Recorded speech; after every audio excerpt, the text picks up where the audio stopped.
All right, welcome everybody to the IGP webinar on the TikTok law and general discussion of the nature of this law. My name is Professor Milton Mueller, and I am at the Georgia Institute of Technology. And let me say a few words to introduce the Internet Governance Project. We are a university-based think tank focused on the digital political economy. We cover a host of issues related to the internet, its governance, as well as the governance of the broader digital ecosystem that includes the chips and the trade and information services and so on. So let me explain why we're doing this webinar. We were very tired of the propagandistic and manipulative discourse around the issue of the TikTok law, and we wanted to see a more informed give and take. This ban, or this proposed ban, is no joke. It's really the spearhead of an attempt to decouple the American and Chinese digital economies. It's been going on and building momentum since 2018. And it's going to affect, or it already is affecting, everything from undersea cables to software applications to electric vehicles to the trade in data. It also has enormous implications for freedom of expression worldwide. It's really a part of a trend that is the opposite of a free, open, and global internet. Now, we have tried very hard all along to involve legislators in this and in other forums to actually tell us more about why they're trying to do this. And we continually receive radio silence, particularly not happy about the way the US Justice Department, which is really the spearhead of this in the United States government, has simply not responded to any attempt to ask them questions about what they think the threat is, why they're doing this. So the focus today is on answering questions, real questions. Ask us anything, but ask. Don't launch into speeches or rants. And we'd ask you to follow 3 simple rules. Number 1, be civil. Number 2, no filibustering or ranting. And 3, no anonymous questions. We would really like to know who you are and why you're asking the question. It helps us to interpret it. So you'll see, if you're on Zoom, you'll see at the bottom of your space a Q&A session, and you can type your questions into there, and we will be keeping track of those. We also have an open chat, so you can communicate among yourselves if you want to, although we will not be able to keep track of questions that come in through the chat. So let me introduce my fellow panelists today. First of all, my colleague at IGP, Jyoti Panday, who is in India, and she's here because she's from a country that has actually banned TikTok, and she can give us a little bit of insight into what that means. And I also have David Lieber, who is the head of privacy public policy for the Americas at TikTok. So we think he would be in a very strong position to provide authoritative answers to questions about what TikTok does and how it's doing things and what kinds of threats or connections to China it may or may not have. So welcome, everybody. Well, let's start. I see we already have 2 questions here. We have one from Alexander Isavnin, and he says, are there any chances that other foreign software services will be forced to be sold, like Kaspersky, for example? And I will answer that briefly, and then David, who has a more detailed take on the law, would be able to add things to that. I think the answer is there's a very good chance, because the law as it's currently structured does allow the executive branch of the government to declare any of these services that are run, who is a foreign adversary, and which of these services are controlled by a foreign adversary. So I think it gives the executive branch a lot of discretion over what apps or what services or what softwares and what foreign countries or what level of foreign ownership is involved with a foreign adversary. David, is there anything I missed there? I don't think so. Not in relation to that question. Okay, good. We have a second one. Why is TikTok arguing the House bill is a ban when they clearly said they want to switch to US ownership? And we have gone over this in our blog post quite detailed, but I'll tick off a few points and then again allow David to amend on that. So first of all, if they really wanted simply a switch in ownership, they would have not given this incredibly tight 6-month deadline. Secondly, we have all kinds of indications that the Chinese government considers the AI behind ByteDance's TikTok app to be intellectual property that cannot be transferred without their permission.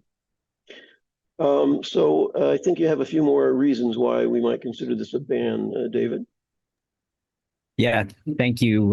Thank you, Milton. Thank you. I just want to say thank you to the Internet Governance Project for having me. Really appreciate the opportunity to engage in this discussion. And yet we do believe that this bill is effectively a ban.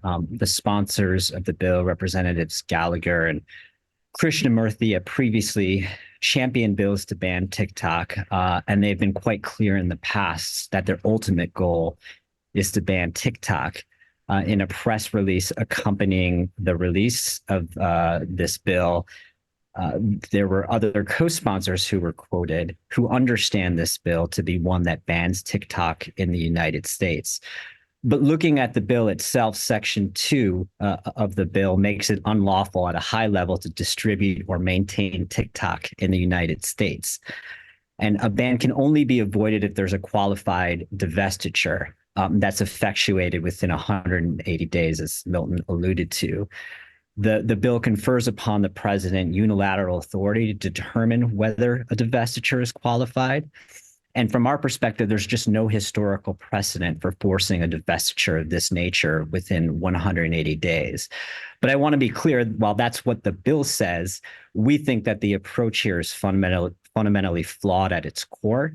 It raises the specter of banning a platform that's used by over 170 million Americans.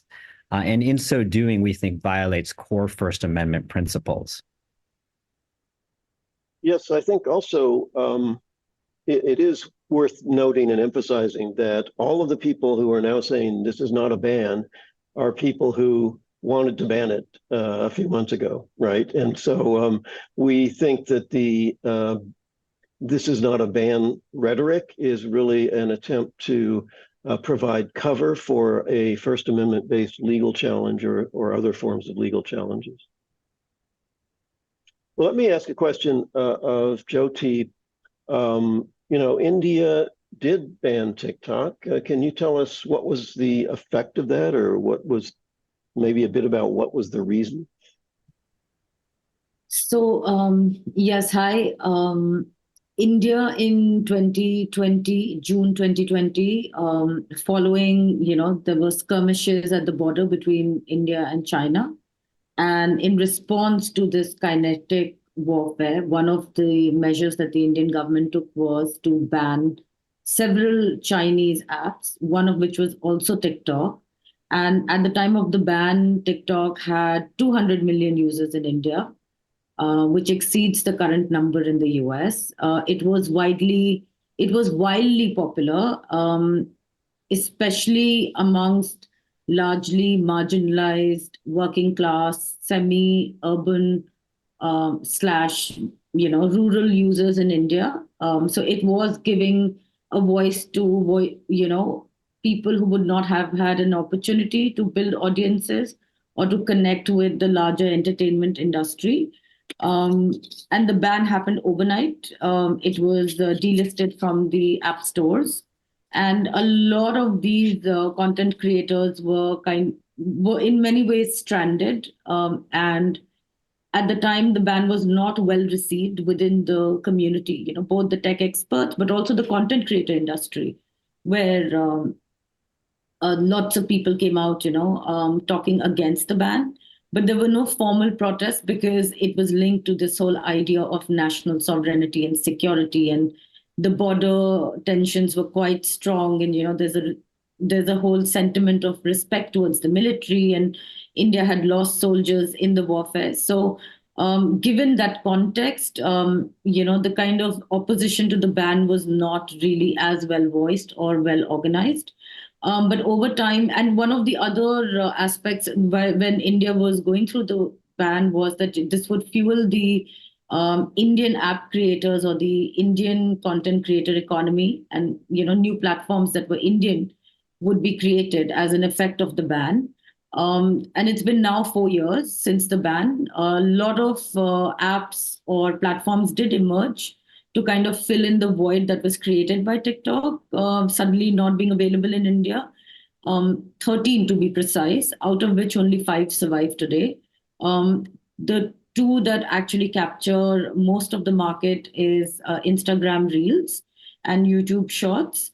The other 3 Indian apps are Josh, Rose, and Glance, and they are more but the kind of diversity that TikTok had been able to provide for the Indian consumer base, that has not continued, because a lot of these are very fragmented audiences where, the class and the urban, semi-urban divide has kind of ended up playing and defining who is using these platforms. So both in terms of impacting the digital economy and competition and, providing diversity and voices, the ban has had a pretty significant impact.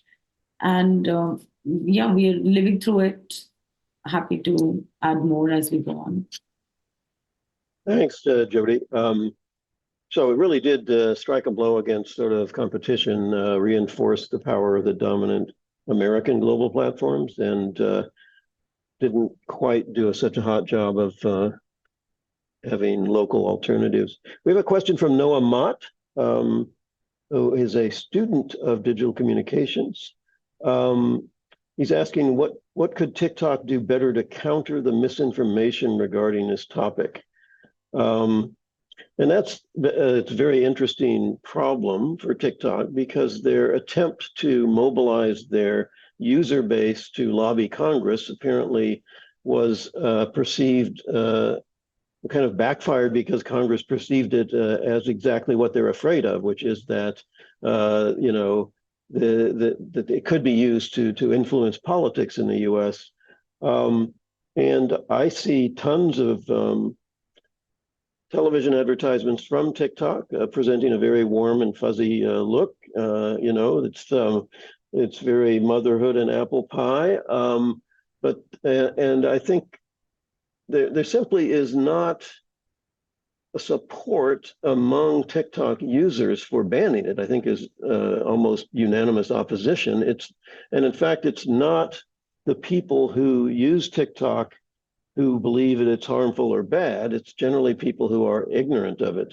Did you want to add anything about that, David?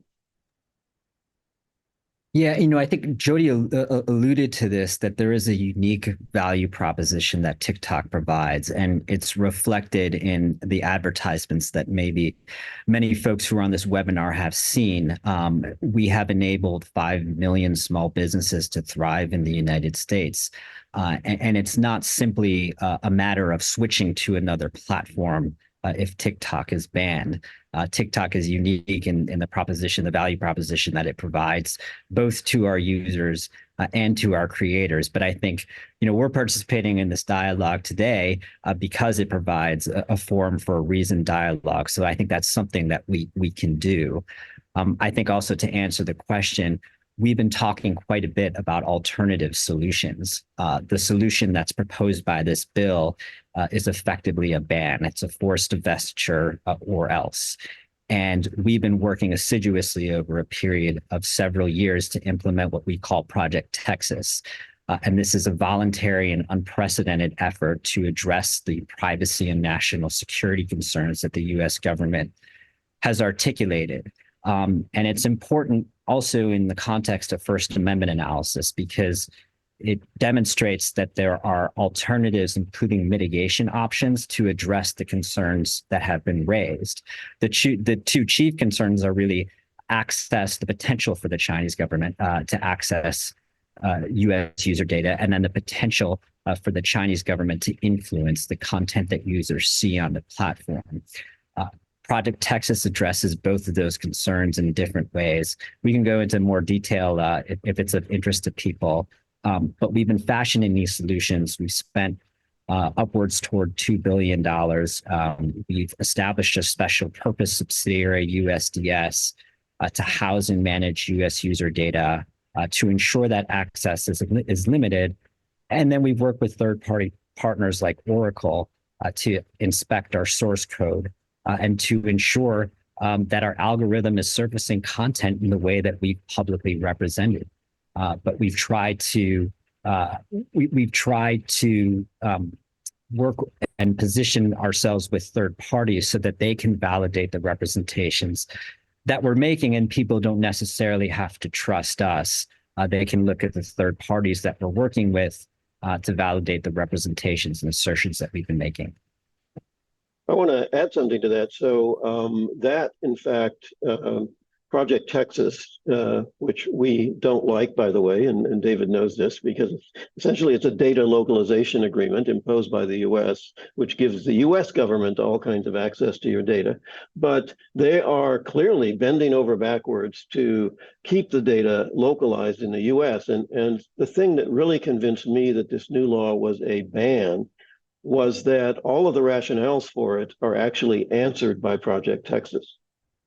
In other words, if you believe that the threat is that the data will be transferred to the Chinese government, and the Chinese government will use that to develop an algorithm that will manipulate our minds of Americans and turn us all into communists, if you believe that, Project Texas totally resolves those concerns.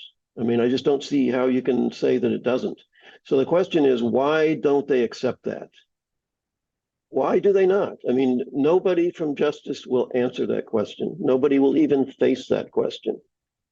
But we do know that the Justice Department was the obstacle to an agreement with the Committee on Foreign Investment in the United States to go ahead with what we're calling Project Texas. So that to me tells me that there's just people who want to get it out. They want to ban it. And it's not about the data so much as it is about other things. Let's go to the next question here.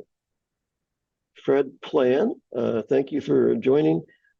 What are some alternative policy approaches the US could take to address concerns about China-based companies being subjected to handing data to the Chinese state? Okay. I think we've just discussed one of them, which was a kind of a data localization agreement. But I think that there's a broader question here, and that is, what is really motivating all of this decoupling?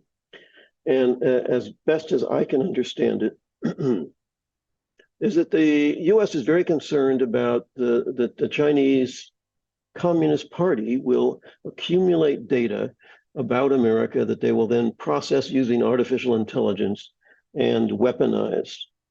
And I think one of the premises of this policy or this approach is just false. That is to say that the digital economy is going to always emanate gigantic quantities of data about transactions and activities in the digital infrastructure. And so if you're operating under the assumption that we can build borders around the digital economy, then in effect, you are accepting the Chinese model of the internet, because that's what they believe. That's what they're doing. And I don't think that the threat, I think the threat is largely imaginary in the sense that, yes, we don't want them to have access to intelligence data or other forms of sensitive data, and we can protect that. But public things like activity on social media, like IP addresses, telecommunications traffic, all kinds of data now is just out there. And there's a tremendous amount you can do with open source intelligence. And we should be focusing more on some kind of reciprocity and also on, and I'm sure we are doing this, making use of the open source intelligence that, for our own purposes. But let me see, Jyoti, do you have anything to add to this question? Yeah, I just want to quickly also point out to this, so for example, in India, the Indian government is pushing this whole idea of digital public infrastructure, where a key component is where citizens are deemed to have enough agency to be able to trade away their data for services. And the government is conceptualizing a data economy, right? And on the other hand, you have this whole idea of threats based on a platform accessing enough data about the citizens where they'll be able to manipulate and kind of change the destiny of this nation and, point them to a certain ideology.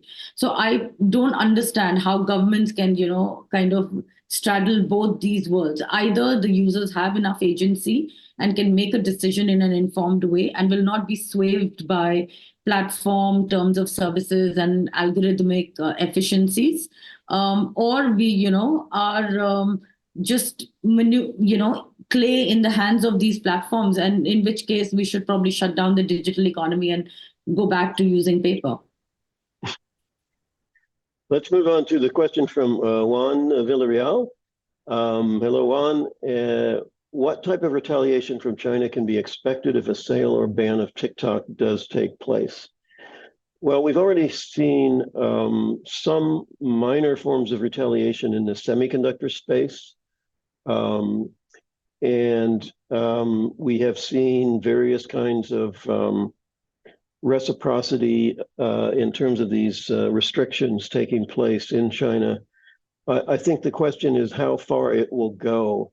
I think the Chinese, oddly, are not quite as militant about shutting out the US as the US is about shutting out China at this moment.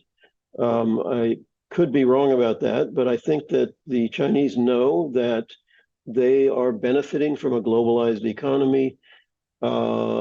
And they don't want trade relations to be shut down. They, of course, do invest very heavily in censoring foreign information sources, and they've done that starting about 2010. But that's because they are not a free country, so they really are threatened, national security-wise, in terms of their government. They really are threatened by having free and open communication. I don't think the US is. So the question is, to me, it looks like there will be various kinds of retaliation if we do force TikTok, but we're talking about so many other things, so many other ways in which we are interacting with China in the digital economy that it's hard to predict what form it will take. For example, when our Commerce Department secretary says that electric vehicles are national security threats if they're from China, again, because of this sort of AI conspiracy theory that they're going to learn all about things that they can find out in other ways and use that as a weapon. It's just, the assumption is that there's no rationale for trade except for political power. It's not like people want to make money from trading, right? They're just saying it's all about politics. So China would probably choose some kind of a target that hurts us the most and hurts them the least. So I doubt if they would completely shut down Apple, for example, because Apple is a big employer. But they will, for example, maybe start discouraging the use of Apple phones by Chinese in China. And there's various kinds of other businesses that could be in line for targets. I think it's not just China we have to worry about, and that takes me to a question from Nena. and good to see you here, Nina. Clearly, if the US shuts down platforms or media outlets, then democratic and non-democratic governments are going to use this to say it's okay. It's okay for us to do this. So you have a dynamic of reinforcing territorial and governmental control over the digital media. And if you do it, then everybody else is stimulated to do the same thing. It's kind of a self-perpetuating logic there. And that's one reason why we're so concerned about this. When the US started proposing certain kinds of restrictions on the internet back in 2012 for intellectual property reasons, we saw many non-democratic governments say, look, the US is censoring things too, we need to do that. And the whole logic of digital sovereignty is definitely going to be picked up by governments. And if US platforms are globally extended, they're going to be on the front lines of these restrictions. We have a question from La Yang, and she says, why March? Why did this happen so quickly? I think David knows all the inside baseball. Maybe he can answer that question. I'm not sure I have a ton of insight into why it happened in March. I mentioned initially that there have been efforts in the past to ban TikTok by the same legislators who introduced this bill. There have been other efforts to more broadly regulate the marketplace for foreign applications, and also to regulate the export of data to certain foreign countries, or countries of concern, I think is the term of art used in the bill. Folks may have seen too as well that there are other efforts that have been launched, some in conjunction with the bill that passed the House of Representatives, including one that would restrict certain types of data broker transactions to entities that are in foreign countries of concern. But most recently, also the reintroduction, I shouldn't say reintroduction, revitalization of baseline privacy legislation in the United States. And I know a previous questioner had posed the question of what alternative solutions exist, and we think about the universe of alternative solutions. Baseline privacy legislation is the panacea for, I think, a lot of the concerns that have been raised, and can help to address the concerns in a much broader fashion than focusing on a single company, to the exclusion of other actors in the internet ecosystem. And so it's certainly directionally positive that we're seeing more discussions now about that baseline privacy legislation. We welcome those discussions, even if folks may have misgivings about the substance of the bill. That's where the conversation ought to be headed. I think that's where we can devise and fashion solutions to a lot of these problems.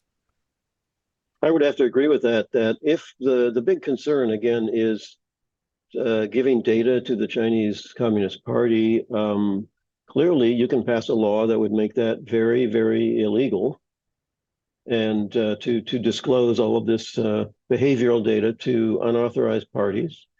And if it were actually shown that they had done that, then you can kick them out of the market or penalize the heck out of them.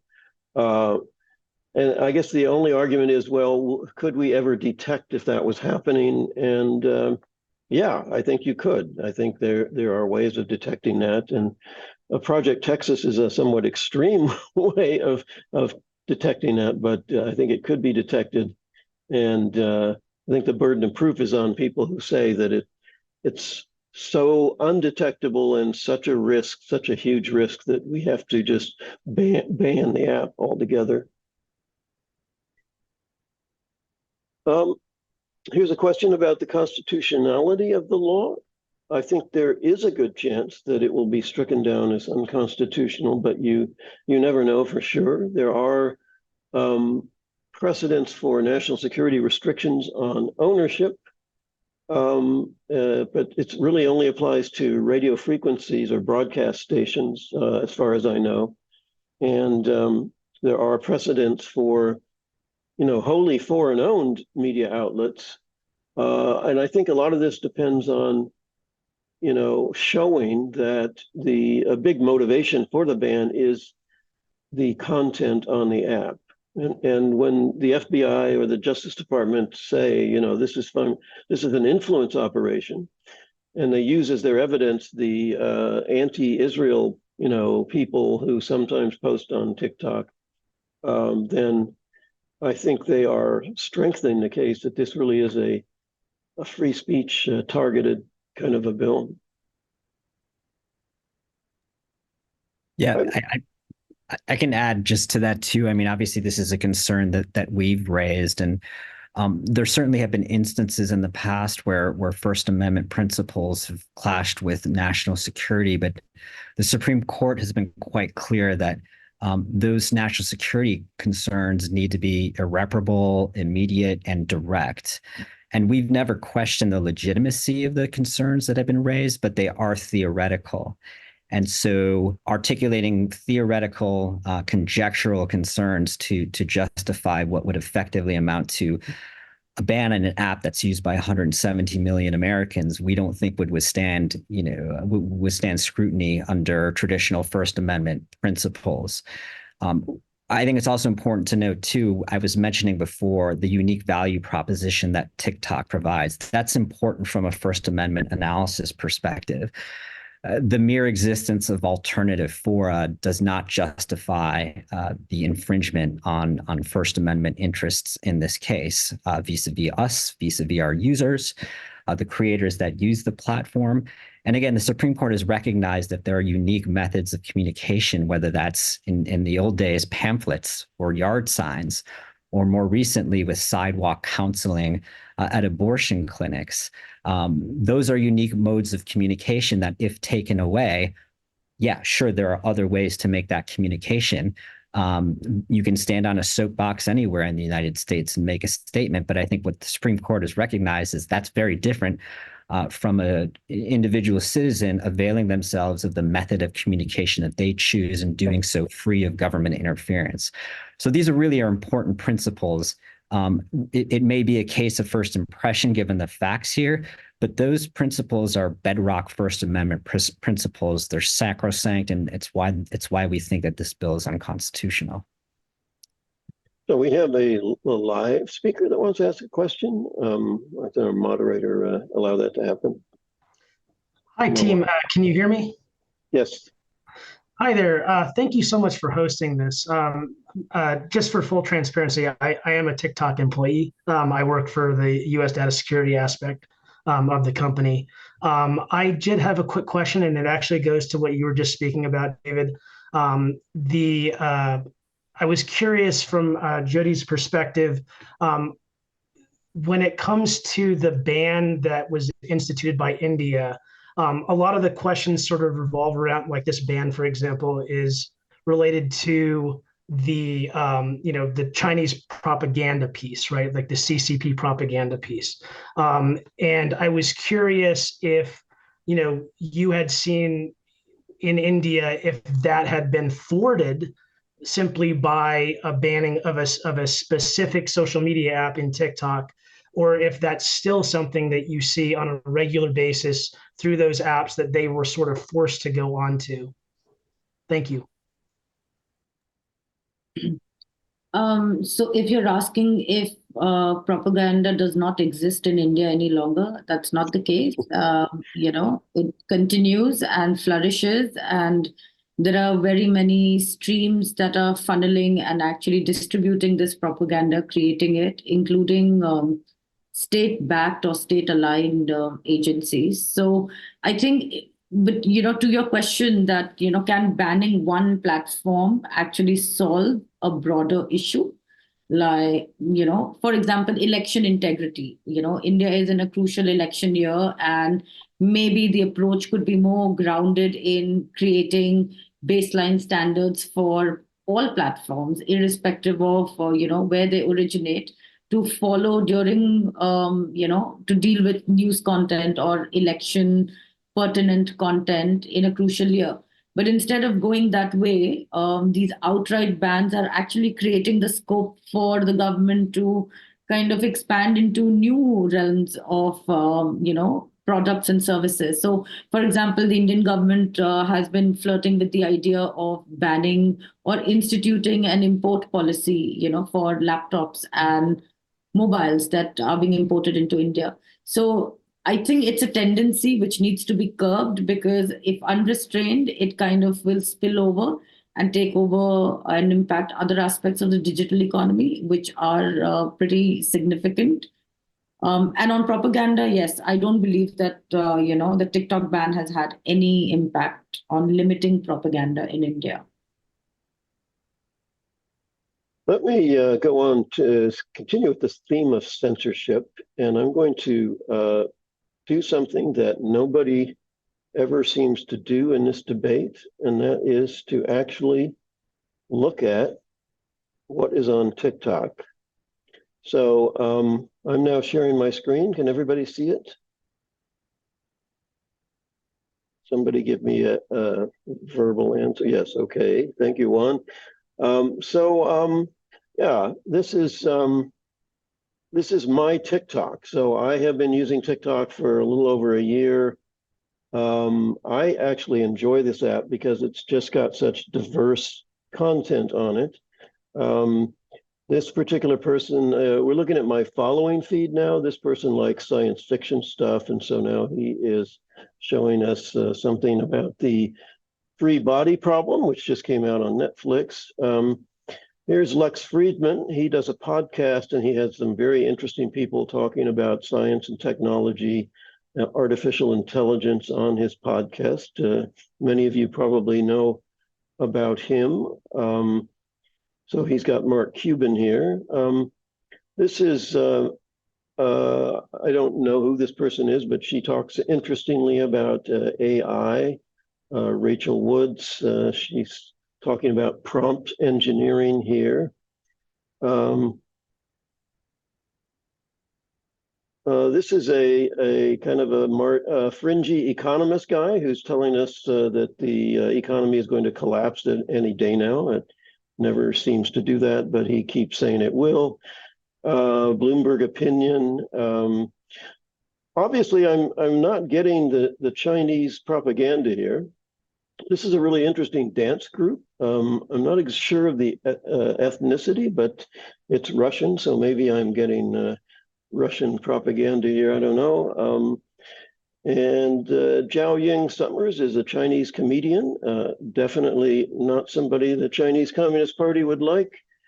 And generally, the level of obscenity in some of her acts might make me want to move on here. Here's somebody complaining about TikTok removing followers. I'm not exactly sure what she's saying because I can't hear the sound. This is an interesting guy. He's kind of a nerdy tech guy. He's telling you interesting things about that you can do with websites. Okay, so now let's be a little more adventurous and go into the For You stream.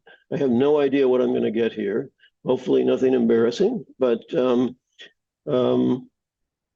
okay, this is something from a golf movie. I don't know why. I do not particularly like golf. So here's somebody telling you how to confront pro-Palestinian propagandists, the Zionist infidel. I'm kind of I'm not a Zionist, I'll tell you that. So I'm not sure why this is in my feed, but there it is. This is somebody criticizing Brexit. You can tell TikTok has figured out that I'm very interested in political issues, but there's other things going on here. This is USAID talking about the health effects of the Israeli attacks in Gaza. The Toronto police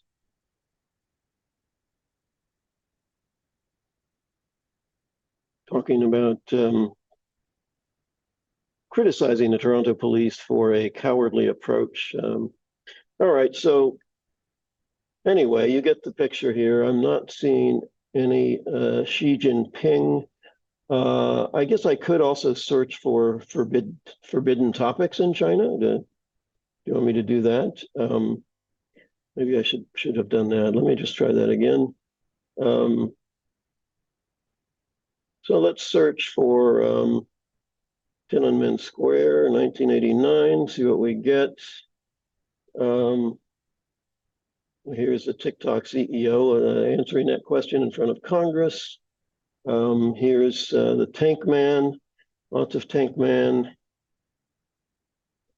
This is totally forbidden in China. What do you think? Oh, this is sort of intimate pictures of, the destruction that was done. So let's just stop there, and again, stop screen sharing. So I guess the case is, again, the FBI is always talking about potential things that could happen, about what could happen, but certainly not about what is happening in terms of the censorship elements. So to answer Felician's question, we saw government influence with Twitter. Could that extend to TikTok? I think one of the reasons that some of these hawks are pushing for a ban is precisely because TikTok seems to be less susceptible to direct government influence, although their response to the CFIUS investigation and the Project Texas shows that they really are. But in terms of content, the algorithm is, I think, still a bit more open than what you're going to get from YouTube and Meta. All right, let's talk to. This is an interesting question from Letian Shen. Do we think the fate of TikTok can be used as an exemplar for other Chinese platform companies who want to operate in the US?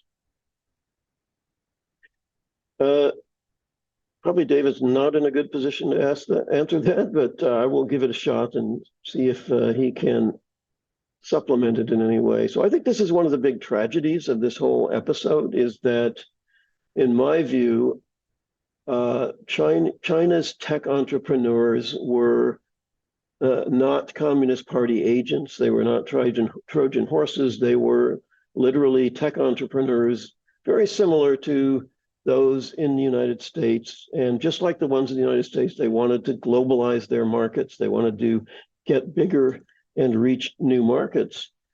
And instead of welcoming those people as being A, innovators, and B, introducing competition and innovation into the US market, we're casting aspersions on them as if the mere fact that they're coming out of China means that they are a weapon or some kind of a security threat. Now, it's true that the content makes this more sensitive, but we did see, even before TikTok, we saw Huawei, the manufacturer, driven out of the US market, and we saw the CFIUS block an acquisition of Alibaba to get into the payment systems market, in which, in many ways, China has been ahead of us in digital payment systems. So again, it was just, they didn't recognize that Alibaba was very, very much not a tool of the Chinese government. But again, it was this fear about data. So what about these new platforms? What is it, Timo and I can't remember the names of them, but there are these e-commerce platforms, and I think, again, they would be next in line if we succeed in, getting TikTok out of the U.S. market. I think that kind of momentum would put them next in line. So if your answer is, do they provide a model for success and how you can enter a market and compete successfully? Yes, but given the current political climate, they are going to be under a lot of pressure, increasing pressure to not be too successful. Otherwise, they will start threatening people. Well, it looks like we have a question from Alexander. Yeah, hello, hope you can hear me. Yes. Sorry, I will not be short, I think, because I feel that I'm still missing some points of this legislation. I'm from Russian Federation, and we have very advanced content filtering, banning, and censorship system. And it's being developed for like 13, 14 years already. And it had a slow start. So we're just blocking a bit of information with a bit of measures. Nowadays, it's not still completely banning something. So even they does not want Google to work, and they kick them out. And it's still not effective. And what I can understand, why do US government so sure that they will be successful in banning this content? Because we remember the case that's like on the third year of banning and censorship content in Russia, Telegram had to be banned and blocked, and he made shame of Russian telecom regulator by avoiding this ban. And Telegram at that moment was like few million people, few million customers all around the world. And TikTok is much bigger. And also legislation was developed through the years on what kind of information have to be banned. So like non-Russian propaganda have been started banned like in 10 years of development, like fake news or violating Russian rights. So that's and I don't understand that US said, okay, now we can ban you because you're a threat to national security. I'm still feeling that I'm missing some important points of this. So how do they plan to enforce this, and how it's based on the legislation of United States? Thank you. David, I think that's all yours. Yeah, I mean, it's a good question. The ban, I'm sorry, the bill sets forth an enforcement structure whereby the responsibility for enforcement primarily lies with app marketplaces, the app stores, I think, that we think of with Google Play and the Apple App Store. It also puts enforcement responsibility on internet hosting services. So it does raise the specter of site blocking. So I think Milton was showing us his For You feed and his following feed on TikTok.com. So that's where the enforcement responsibility lies. And I think Alexander was alluding to some of the potential holes in the ability to enforce. People certainly can avail themselves of VPNs. They can cloak their IP addresses so they appear to be accessing the internet from different countries. I think you mentioned substantively the ability to censor certain types of content or prevent it from surfacing on platforms.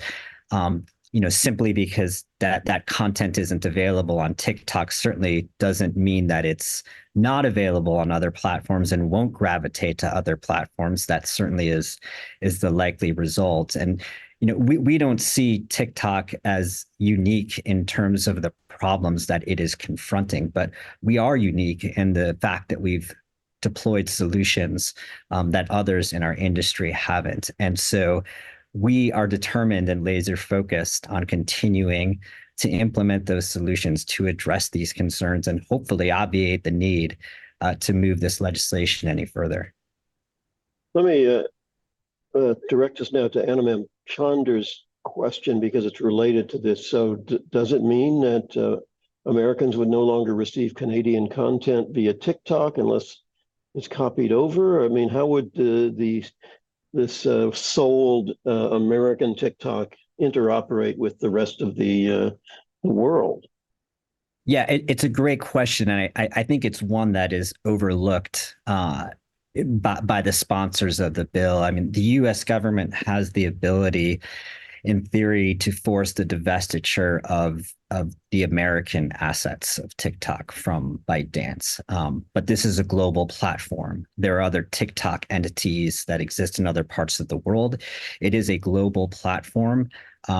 Many of our features rely on interoperability. For example, if I choose to have my videos only made available to my followers, that message and that metadata has to be communicated to other parts of the world. If there are different owners and different policies and rules in terms of service for a successor TikTok US app and the rest of the world, and there'll certainly be complications in effectuating that type of interoperability.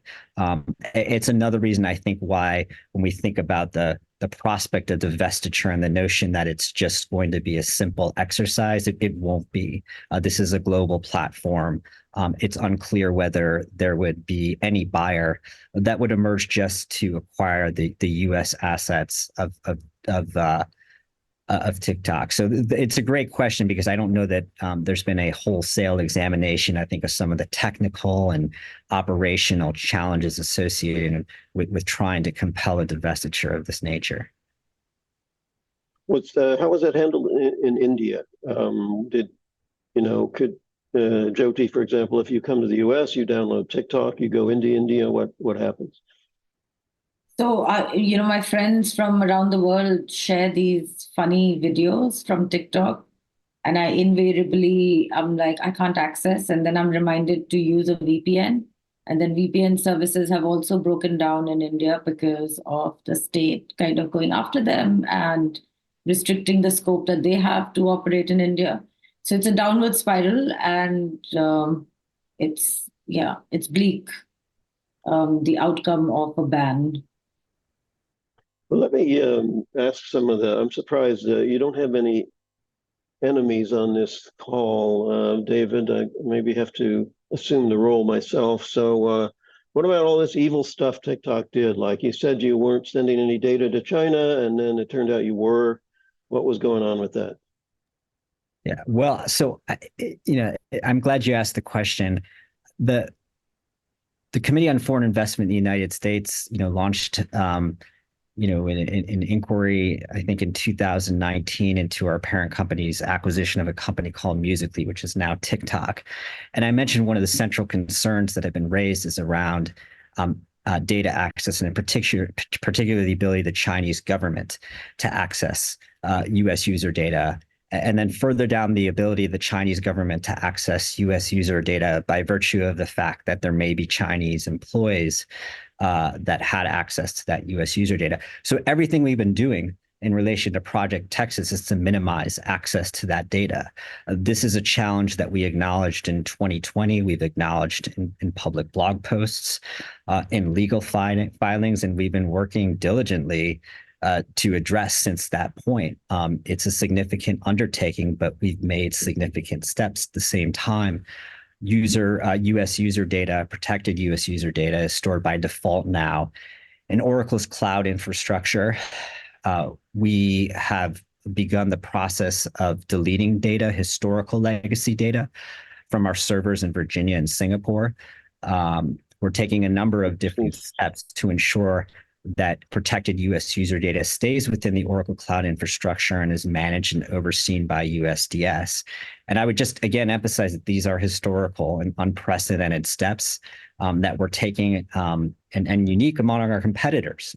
It's not that these problems are unique to us, it's the solutions that we've devised are unique. So we are highly incentivized to get this right.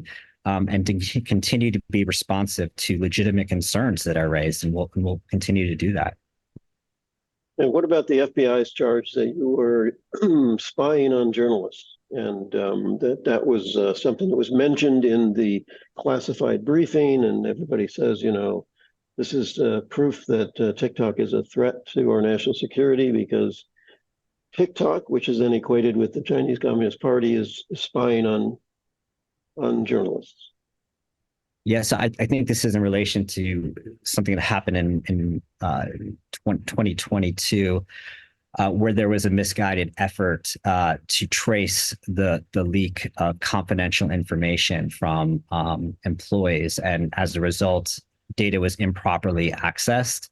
I think we've acknowledged that mistake on a number of occasions. I think members of Congress have asked us to acknowledge it. We've certainly discussed it in our CEO's testimony before Congress twice now, and in response to questions for the record. That, in my view, is a separate and distinct issue from some of the national security concerns that have been raised. But we've acknowledged the mistake. It shouldn't have happened. But the point was that the reporter was recording internal meetings of TikTok employees, right? They were running around with a phone or something and recording stuff. And yeah, based on the reporting, I think that the author maintains that there are that there are these recordings that exist of internal meetings. And to the extent they do exist, they were certainly leaked in an unauthorized fashion by employees. And so this is part of why we have a team, as do other technology companies, to address the threat of insider risk. But this was not the Chinese state doing that. It was TikTok corporate, basically. I think that's correct. This was just, employees who improperly accessed TikTok user data in an effort to understand the genesis of the leak. Okay, so we have a few more questions. Wendell Wilson, are there already civil rights groups that have raised the issue and do not support the ban? Yes, there are. The American Civil Liberties Union has opposed a ban, and the Electronic Frontier Foundation has also opposed a ban. Fei Peng, what's the action path for the U.S. to the ban? Well, the answer is this law. And what are the characteristics of the digital game between China and U.S. reflected? That's the big one, right? So as I said in the introduction, the whole premise of this controversy is really very fundamental. At some point, maybe around 2016, maybe a bit earlier, there were elements in the U.S. government that decided that this integration of the Chinese and American economies that started to happen with the WTO agreements and trade agreements beginning in 2000. Somebody decided that either that we were losing this from an economic standpoint, or more seriously, that China's market economy was so successful that they were becoming too powerful and threatening the sort of the world dominance position of the United States. And of course, it doesn't help that China is, in fact, a dictatorship with extremely restricted access, extremely restricted media outlets, so that their people cannot vote out their government. And we saw in Hong Kong what happened when the parts of China are trying to assert certain kinds of democratic rights. So the broader game is indeed, as I said, I think that there is this false assumption that in a globalized digital economy that the U.S. can somehow keep, globalized companies from having any valuable data about Americans. And that this information, we can stop China from weaponizing that, even though there's not a lot of evidence that they are weaponizing it. That we can stop them from weaponizing it by both blocking them from our economy and by restricting their access to advanced technologies in order to slow down or stop their development economically. And this is a reversal. The whole world post-World War II U.S. policy was that trade creates interdependencies that support peace. And we're now saying, no, we don't want the interdependencies of trade. We think that that is going to create vulnerabilities in the digital economy. And we should be having a debate about that broader issue, but we're not. We're getting scare tactics about the Communist Party in your bedroom spying on you, and how TikTok, this private company that's in the US to escape China, is a tool of China.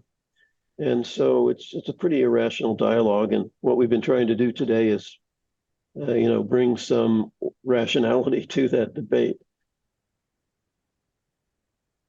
Jyoti, do you want to add anything to that? I mean, China and India are in a bit of a game themselves, aren't they? Yeah, but I think in all of the geopolitical aspects, it's these diversity issues and the impact on free speech that gets kind of negated in the background. And for me personally, like having lived through, when TikTok was just starting out, and then it became this hugely popular platform where working class people, the barbers, the shopkeepers, people who would be really shy started, kind of engaging and creating content, and not just from the perspective of that they could earn income or this could be a side gig for them. Apart from those economic aspects, the kind of confidence and the kind of visibility that the platform, brought to these, otherwise not noticed or marginalized content creators. They were not even content creators before TikTok, frankly. So I think that that's equally important, and just coloring everything with the national security lens is bound to kind of, enable these strands of diversities to slip away.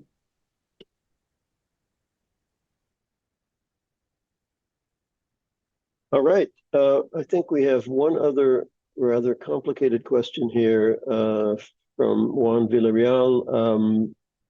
The hypothetical risk is that even though no malicious activity is apparent, Chinese laws allow government intervention at a moment's notice to impact privacy or insert malicious malware, and the company supplying the goods or services cannot refuse to comply. Any thoughts on this alleged concern? So, yeah, I think that overstates the degree of control that the Chinese government has over these foreign subsidiaries. And I also think there's, from a purely rational security calculus for China, it is, whatever they can gain by, let's say, suddenly telling TikTok to turn into malware, which again, technically a lot needs to be said about how that could happen, but whatever they would gain from that would be, probably overcome very quickly by the backlash. And I don't think it could occur at a moment's notice. For example, if you're going to suddenly grab all of this data, do some kind of processing of it that tells you how to manipulate everybody, and then you've got to somehow modify the algorithm in these ways, that's not going to happen at a moment's notice. And again, the companies that are doing this are in this market primarily to make money, and they're going to be directly harmed, and their position in the U.S. economy is going to be destroyed by those kinds of exploitations.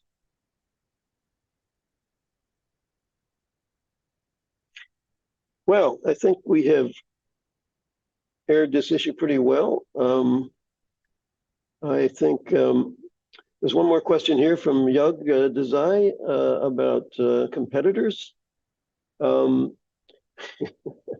don't know whether David should answer that or me, but it's well known that Meta was actively pushing the idea that TikTok was a threat. Were there any others that were going after you, David? I'm not aware. I don't know. We're obviously focused on just addressing the concerns and challenges that have been raised that we think are solvable. So I'm less focused and concerned on what others are saying, more focused and concerned on what we're doing to address these concerns and meet the moment. In India, we did have, alternative apps that jumped up in competition and to kind of, plug in the gap created by TikTok's exit.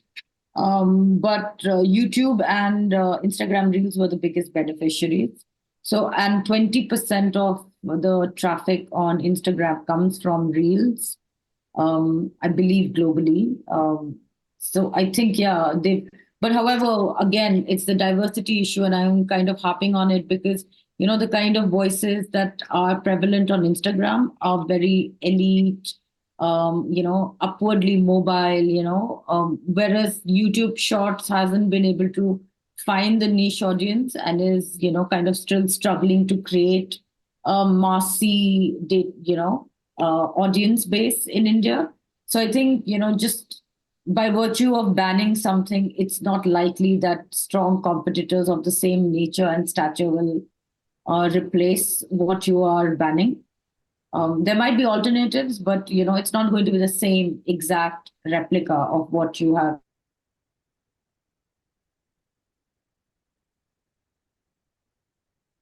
Like Jyoti's having some connectivity issues.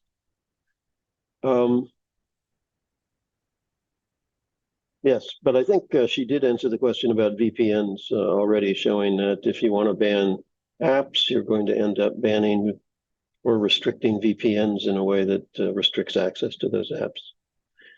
Well, that's it. I think we really appreciate you all attending and your great questions. We have recorded this, so if you know people that would like to know more about this issue, we will publicize the link to the recording very soon. And any parting words from you, David? No, just thanks again for offering a forum to have this discussion. I think we need to have more reasoned dialogues where we can have these exchange of views and understand, I think, different perspectives. So thanks for the opportunity. All right, all. We're the Internet Governance Project. Look at us at internetgovernance.org. Bye.